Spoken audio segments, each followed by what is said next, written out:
I guess you think you know this story. You don't. The real one's much more gory.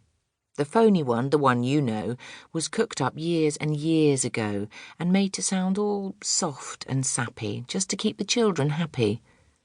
Mind you, they got the first bit right, the bit where, in the dead of night, the ugly sisters, jewels and all, departed for the palace ball, while darling little Cinderella was locked up in a slimy cellar, where rats who wanted things to eat began to nibble at her feet.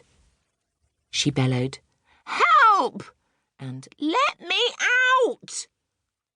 The magic fairy heard her shout. Appearing in a blaze of light, she said, "My dear, are you all right?" "All right?" cried Cindy. "Can't you see I feel as rotten as can be?" She beat her fist against the wall and shouted, "Get me to the ball! There is a disco at the palace. The rest have gone, and I am jealous. I want a dress, I want a coach, and earrings, and a diamond brooch, and silver slippers, 2 of those, and lovely nylon pantyhose. Done up like that, I'll guarantee the handsome prince will fall for me." The fairy said, "Hang on a tick." She gave her wand a mighty flick, and quickly, in no time at all, Cindy was at the palace ball. It made the ugly sisters wince to see her dancing with the prince. She held him very tight and pressed herself against his manly chest. The prince himself was turned to pulp. All he could do was gasp and gulp. Then midnight struck. She shouted, "Heck! I've got to run to save my neck!" The prince cried, "No, alas, alack!" He grabbed her dress to hold her back. As Cindy shouted, "Let me go!" the dress was ripped from head to toe. She ran out in her underwear and lost one slipper on the stair. The prince was on it like a dart. He pressed it to his pounding heart. "The girl this slipper fits," he cried, "tomorrow morn shall be my bride. I'll visit every house in town until I've tracked the maiden down." Then, rather carelessly, I fear, he placed it on a crate of beer.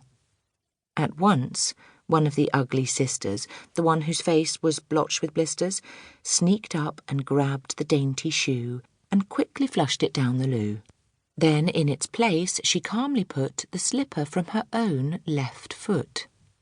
Aha, you see, the plot grows thicker, and Cindy's luck starts looking sicker. Next day, the prince went charging down to knock on all the doors in town. In every house the tension grew. Who was the owner of the shoe? The shoe was long and very wide. A normal foot got lost inside. Also it smelled a wee bit icky. The owner's feet were hot and sticky. Thousands of eager people came to try it on, but all in vain. Now came the ugly sisters' go. One tried it on. The prince screamed, "No!" But she screamed, "Yes, it fits! Whoopee! So now you've got to marry me." The prince went white from ear to ear. He muttered, "Let me out of here." "Oh, no, you don't. You made a vow. There's no way you can back out now." "Off with her head!" the prince roared back. They chopped it off with one big whack. This pleased the prince. He smiled and said, "She's prettier without her head." Then up came sister number 2, who yelled, "Now I will try the shoe." "Try this instead," the prince yelled back. He swung his trusty sword and smack! Her head went crashing to the ground. It bounced a bit and rolled around. In the kitchen, peeling spuds, Cinderella heard the thuds of bouncing heads upon the floor, and poked her own head round the door. "What's all the racket?" Cindy cried. "Mind your own biz," the prince replied.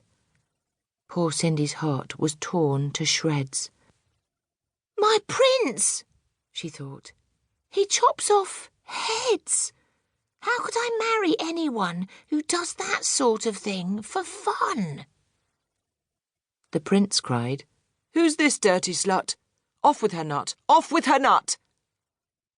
Just then, all in a blaze of light, the magic fairy hove in sight. Her magic wand went swoosh and swish. "Cindy," she cried, "come, make a wish. Wish anything and have no doubt that I will make it come about." Cindy answered, "Oh, kind fairy, this time I shall be more wary. No more princes, no more money. I've had my taste of honey. I'm wishing for a decent man. They're hard to find. Do you think you can?" Within a minute, Cinderella was married to a lovely fella, a simple jam maker by trade, who sold good homemade marmalade. Their house was filled with smiles and laughter, and they were happy ever after.